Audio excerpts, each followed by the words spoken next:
ভারত নিয়ন্ত্রিত জম্মু কাশ্মীরে বন্দুকধারীর হামলার ঘটনায় দুই দেশের চরম উত্তেজনার মধ্যেই সর্বদলীয় বৈঠকে বসে ভারতের সবগুলো রাজনৈতিক দল। এই ইস্যুতে সরকারের যে কোনো পদক্ষেপে পূর্ণ সমর্থন দেবে কংগ্রেস, এমন মন্তব্য করেন বিরোধী দলীয় নেতা রাহুল গান্ধী। সেই সঙ্গে এ হামলার তীব্র নিন্দা জানান তিনি।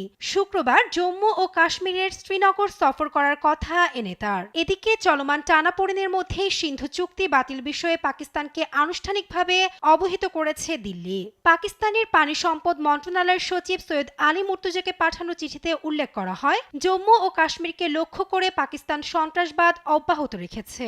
সমাধানের লক্ষ্যে ইসলামাবাদ আলোচনায় বসতে অস্বীকৃতি জানানোই চুক্তি লঙ্ঘন হয়েছে বলে উল্লেখ করা হয়। আল জাজিরাকে দেয়া এক সাক্ষাৎকারে পাকিস্তানের প্রতিরক্ষা মন্ত্রী খাজা আসিফ জানান, ইসলামাবাদের সন্দেহ কাশ্মীর হামলা একটি মিথ্যা পতাকা অভিযান ছিল।